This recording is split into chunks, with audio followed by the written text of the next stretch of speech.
Smart டெஸ்மா சட்டத்தை கொண்டு வந்து ஒரே நாளில் அரசு ஊழியர்களை வீட்டுக்கு அனுப்பினார் அம்மையார் ஜெயலலிதா. அது ஒரு கொதிநிலையான காலகட்டம் சார். அந்த காலகட்டம் ஆசிரியர்களும் அரசு ஊழியர்களும் வீதிக்கு வந்து போராடி, எனக்கு தெரிய பள்ளிகள் ஒரு 10 நாட்களாக செயலிழந்து போய் கிடந்தன. தமிழ்நாட்டினுடைய அரசு பள்ளிகள் எல்லாம் உறுதி செய்யப்பட்ட ஓய்வூதியம்ங்கிறது இன்னைக்கு அவ்வளவு மகிழ்ச்சி. முதலமைச்சரை பார்த்து அந்த அரசு ஊழியர்கள் சங்கம் அப்படிங்கிறது எல்லாரும் இனிப்புகளை வழங்கி மகிழ்ச்சி வெளிப்படுத்தி இருக்கிற ஒரு தருணமாக அந்த தருணம் அமைந்திருக்கிறதுங்கிறது.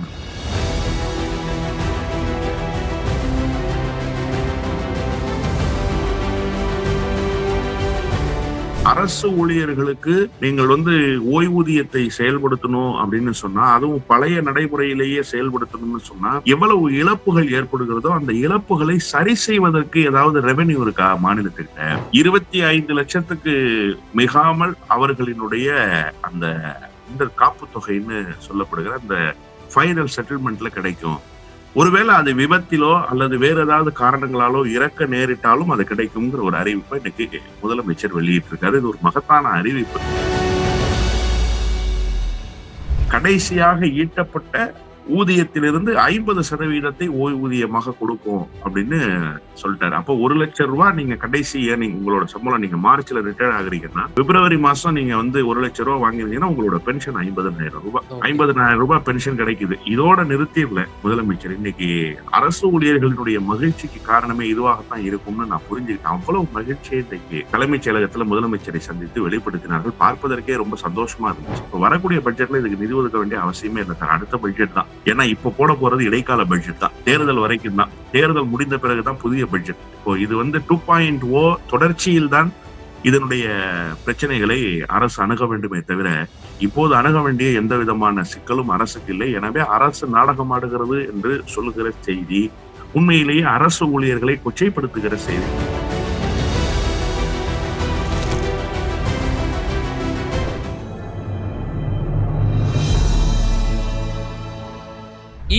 நேர்களுக்கு அன்பு வணக்கம். இன்றைய சிறப்பு நேர்காணலில் நம்மோடு இணைந்திருக்கும் சிறப்பு விருந்தினர் திராவிட வெற்றி கழகத்தினுடைய முதன்மை செயலாளர் மரியாதைக்குரிய வல்லம் பஷீர் சார். சார் வணக்கம்.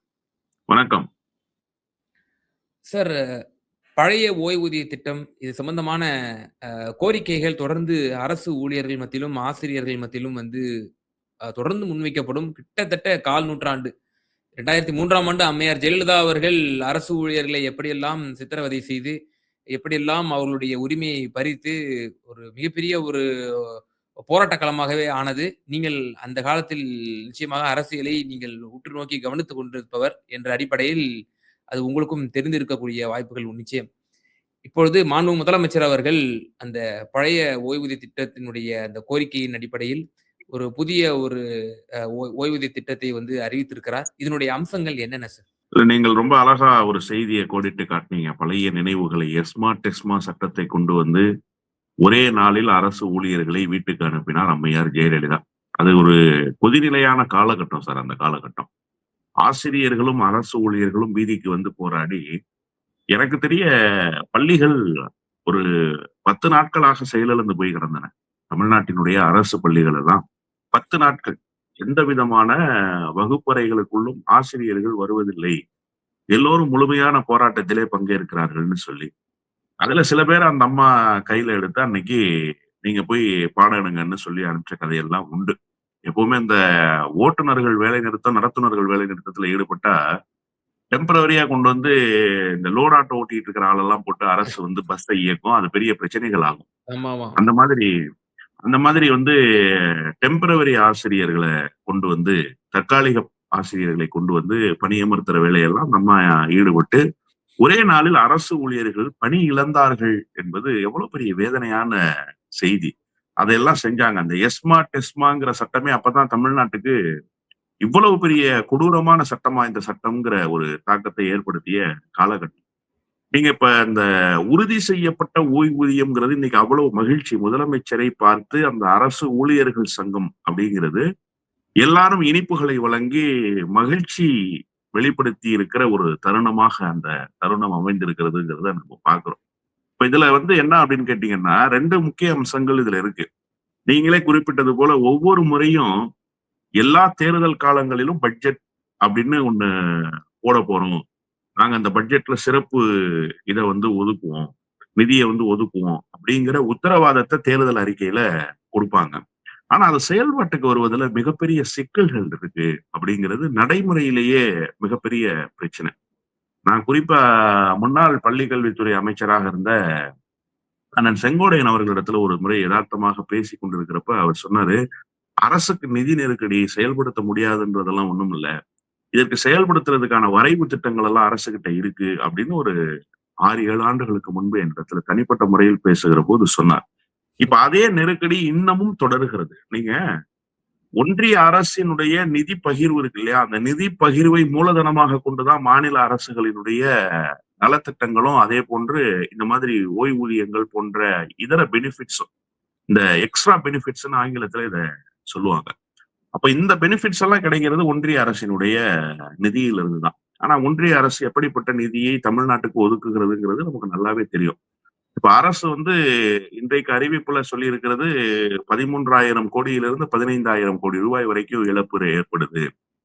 நிதியை வந்து கஜானாவிலிருந்து தூக்கி குடுக்க வேண்டிய ஒரு கட்டாயம் இருக்கு அப்படிங்கிறத. என்னுடைய கணிப்பு வந்து அது 18,000 கோடியை தொடும்னு நான் நினைக்கிறேன். அரசு வந்து இதை வந்து கொஞ்சம் குறைவாகவே சொல்லியிருப்பாங்களோ அப்படின்னு. ஏன்னா, இந்த அரசு ஊழியர்களினுடைய எண்ணிக்கைங்கிறது தமிழ்நாட்டுல ரொம்ப அதிகம் சார்.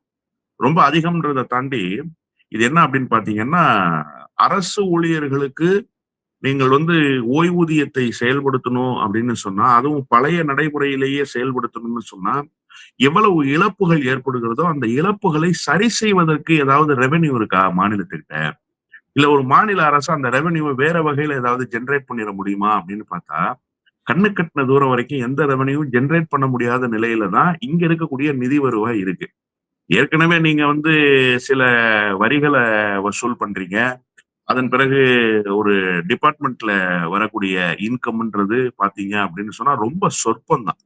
நீங்க காமராஜர் ஆட்சி காலத்திலிருந்தே அரசு ஊழியர்களுடைய ஊதியம்ங்கிறது ஒரு குறிப்பிடத்தக்க அளவிலான ஊதியத்தை தான் அவர்கள் பெறுகிறார்கள். அதாவது நான் சொல்றது ஒரு நல்ல நம்பர். ஒரு ஊதியம்னா இந்த அளவுக்கு இருக்கணும் அப்படின்னு. அதனாலதான் வந்து சின்ன வயசுல நம்ம நல்லா கேள்விப்பட்டிருப்போம். காசா இருந்தாலும் அது வந்து கவர்மெண்ட் காசா இருக்கணும் அப்படின்னு ம். பெரியவங்க எல்லாம் சொல்லுவாங்க. அதுக்கு என்ன காரணம் அப்படின்னு கேட்டீங்கன்னா, அவ்வளவு பெனிஃபிட்ஸ் இருந்தது.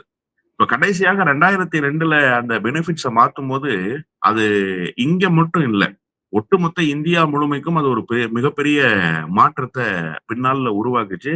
அத வந்து பார்லிமென்ட்ல சட்டமாவே போட்டு அந்த பென்ஷன் ஸ்கீம் எல்லாத்தையும் கேன்சல் பண்ணணும்னு சொல்லி போட்டாங்க. அதுக்கப்புறம் அந்த பென்ஷன் ஸ்கீம்ஸ் எல்லாம் கேன்சல் ஆச்சு. இப்ப இதுல ஒரு முக்கியமான செய்தி என்ன அப்படின்னு சொன்னா, எனக்கு ரொம்ப மனதுக்கு நெருக்கமாக இருந்த அந்த அறிவிப்பு, 25,00,000க்கு மிகாமல் அவர்களினுடைய அந்த இந்த காப்பு தொகைன்னு சொல்லப்படுகிற அந்த ஃபைனல் செட்டில்மென்ட்ல கிடைக்கும். ஒருவேளை அது விபத்திலோ அல்லது வேற ஏதாவது காரணங்களாலோ இறக்க நேரிட்டாலும் அது கிடைக்கும்ங்கிற ஒரு அறிவிப்பை இன்னைக்கு முதலமைச்சர் வெளியிட்டிருக்காரு. இது ஒரு மகத்தான அறிவிப்பு. ஏன்னா, நான் என்னுடைய சர்வீஸ் அமௌண்ட் அப்படின்றது வந்து, நீங்க வந்து கடைசியாக குடுப்பீங்க அப்படிங்கிற நம்பிக்கையின் பேர்ல தான் அடுத்த கட்ட வாழ்க்கை நகரும். நான் மாதம் மாதம் சம்பாதிச்சுக்கிட்டு இருந்தேன். அப்ப அந்த என்னுடைய சர்வீஸ் அமௌண்ட்ட நீங்க எப்போவா குடுப்பீங்க? எப்படி குடுப்பீங்க? அப்படிங்கிற ஒரு கேள்வி எல்லார் மனதுக்குள்ளும் இருக்கும். அது ரிட்டயர்மென்ட்ட நெருங்குன காலகட்டத்தில அரசு ஊழியர்களுக்கு ரொம்ப கூடுதலாகவே அது நெறைய மனச்சுமையையும் கொண்டு வந்து குடுத்துரும். இப்ப அதற்கு ஒரு முற்றுப்புள்ளி வைத்திருக்கிறார் முதலமைச்சர். 2வது முக்கியமான அறிவிப்பு என்ன அப்படின்னு சொன்னா, கடைசியாக ஈட்டப்பட்ட ஊதியத்திலிருந்து 50% ஓய்வூதியமாக கொடுப்போம் அப்படின்னு சொல்ட்டாரு. அப்போ ரூ. 1,00,000 நீங்க கடைசி ஏர்னிங் உங்களோட சம்பளம் நீங்க மார்ச்ல ரிட்டயர்ட் ஆகுறீங்கன்னா, பிப்ரவரி மாசம் நீங்க வந்து ரூ. 1,00,000 வாங்கியிருந்தீங்கன்னா, உங்களோட பென்ஷன் ரூ. 50,000. ரூ. ஓகே. 50,000 பென்ஷன் கிடைக்குது. இதோட நிறுத்திறல முதலமைச்சர். இன்னைக்கு அரசு ஊழியர்களினுடைய மகிழ்ச்சிக்கு காரணமே இதுவாகத்தான் இருக்கும்னு நான் புரிஞ்சுக்கிட்டேன். அவ்வளவு மகிழ்ச்சியை இன்றைக்கு தலைமைச் செயலகத்துல முதலமைச்சரை சந்தித்து வெளிப்படுத்தினார்கள். பார்ப்பதற்கே ரொம்ப சந்தோஷமா இருந்துச்சு. ஏன்னா, நீங்க வந்து இது ஒரு இயந்திரம் சார். இந்த ஸ்ட்ரக்சர்க்குள்ள முதலமைச்சர் கூட இன்னைக்கு நல்லா சொல்லியிருக்காரு. இந்த சக்கரம் சுழல்வதற்கு அச்சாணியாக இருப்பவர்கள்ன்னு சொல்லியிருக்காரு. இந்த ஸ்ட்ரக்சர்ல அரசு ஊழியர்கள தவிர்த்துட்டு நீங்க இயங்கவே முடியாது. அரசு ஊழியர்கள் இல்லாம ஒரு அரசு நடத்தவே முடியாதுங்கிற ஒரு நிலைமை தான். அவர்களையும் உள்ளடக்கித்தான் இந்த அரசு இயங்க முடியும். அப்போ இவ்வளவு பெரிய ஒரு பர்டன அரசு ஊழியர்கள் தூக்கி சுமக்குறாங்க அப்படின்னு சொன்னா, அவர்களுக்கு அகவிலைப்படி உயர்வு எப்படி பணி காலத்தில் கிடைக்கிறதோ, அதுபோல ஓய்வூதியத்திலும் அகவிலைப்படி உயர்வு கிடைக்கும் அப்படிங்கிற ஒரு அறிவிப்பை இன்னைக்கு அந்த பென்ஷன் ஸ்கீம்ல உறுதி செய்யப்பட்டிருக்கிற அந்த ஓய்வூதிய திட்டத்தின் மூலமாக முதலமைச்சர் அறிவித்திருக்கிறார். பெரும் நிதிச்சுமை தான். அதாவது சேலஞ்சுன்னா சும்மா சாதாரணமான சேலஞ்ச் எல்லாம் இல்ல இது. கத்தி மேல் நடக்கிறதுன்னுலாம் சொல்லுவாங்க. அதை தாண்டி வேற ஏதாவது ஒண்ணு சொல்லணும்னா, அதத்தான் இந்த நேரத்துல சொல்ல வேண்டியிருக்கு. இவ்வளவையும் தாங்கிக் கொண்டு முதலமைச்சர் இதை செயல்படுத்தி இருக்கிறார் என்று சொன்னா, இது வந்து நிச்சயமாக முதலமைச்சரினுடைய எண்ண ஓட்டத்திலிருந்து அரசு ஊழியர்களுக்கு செய்தாக வேண்டும். எல்லாரும் கூட ரொம்ப மலிவா விமர்சனம் பண்றாங்க. தேர்தல் நெருங்கிடுச்சு. அதனால ம். வந்து இது இந்த அறிவிப்ப வந்து வெளியிட்டுட்டாரு அப்படின்னு. நீங்க ஒரு விஷயத்த புரிஞ்சுக்கணும். நான் வந்து என்னுடைய கணிப்புல 18,000 கோடி ரூபான்னு சொன்னேன். ஆனா அரசு 13,000 15,000 கோடி ரூபாய்ங்கிற அளவுக்கான ஒரு ஃபிகர ம். சொல்லியிருக்கிறாங்க இல்லையா? இந்த 15,000 கோடி ரூபாயை அரசு ஊழியர்களுக்கு ஊதியமாக, ஓய்வூதியமாக கொடுப்பதற்கு, நீங்க ஒரு அரசு எந்த அளவுக்கு ஸ்டெபிலைஸா இயங்கணும்னு பார்த்துக்கங்க. ஒரு நிரந்தரமான இழப்பு அரசுக்கு ஏற்பட போகுதுங்கிறத முன்னாடியே வியூகம் வகுத்துட்டாங்க. ஏற்கனவே அண்ணன் செங்கோட்டையன் சொன்னதையும் நீங்க கவனத்துல வச்சுக்கணும். என்ன சொன்னாரு? அரசுக்கு வருவாய் இல்ல.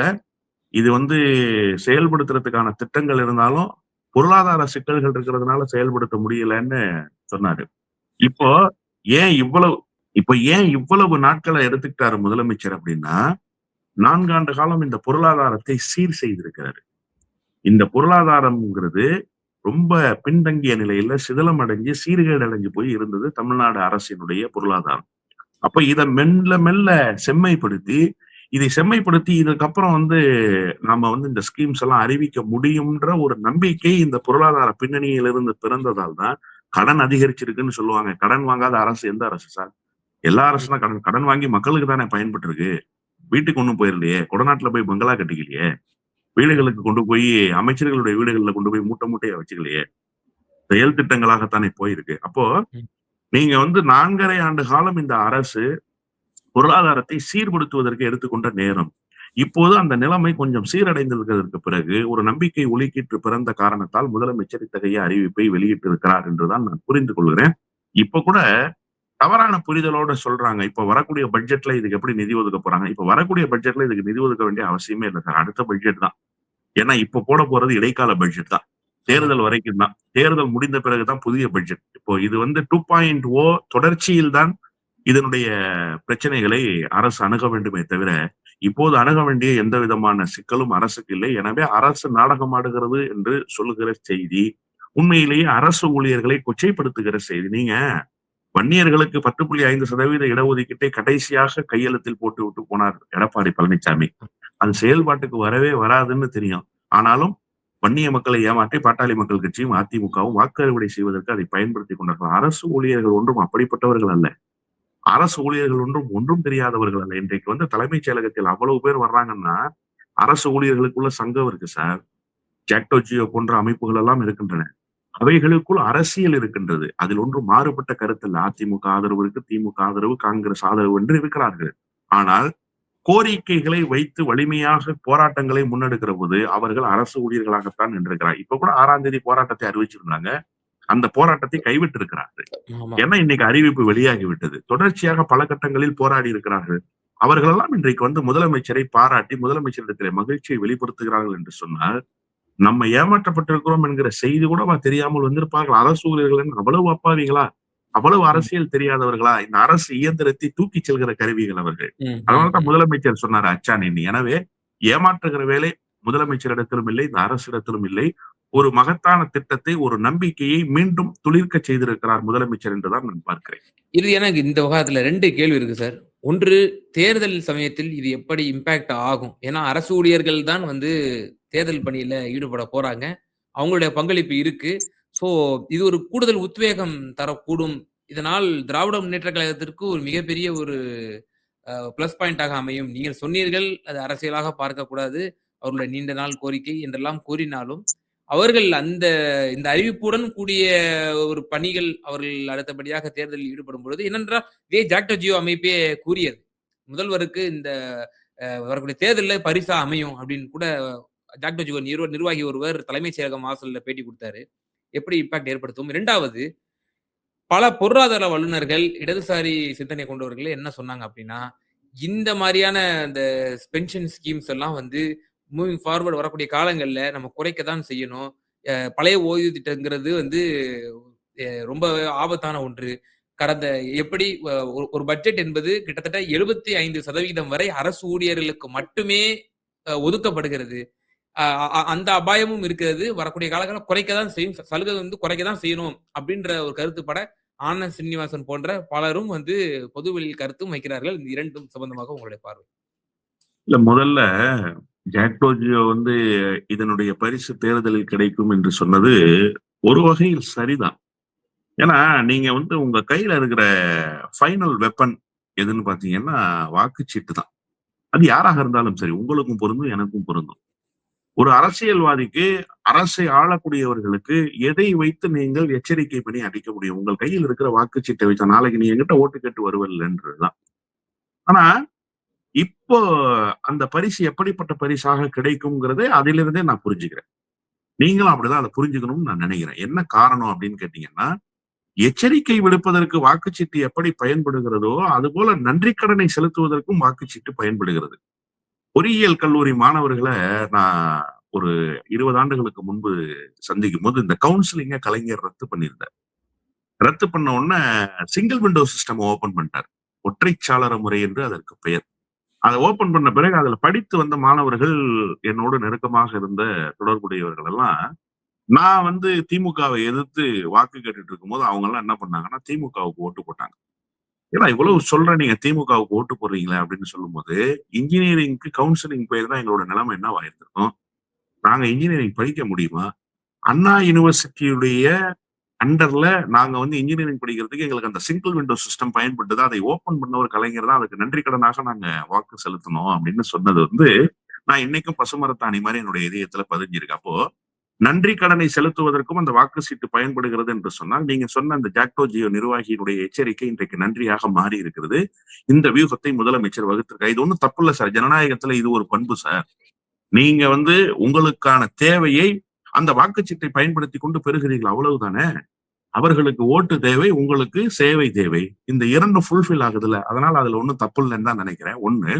2வது நீங்க இந்த பொருளாதார நிபுணர்களினுடைய கருத்து கருத்து. அப்படின்னா, இதுல வந்து என்னன்னு சொன்னீங்கன்னா, பெனிஃபிட்ஸ் பேஸ்ட் ஆன் டிமாண்ட்ன்னு ஒரு வார்த்தைய கம்யூனிசத்துல சொல்லுவாங்க.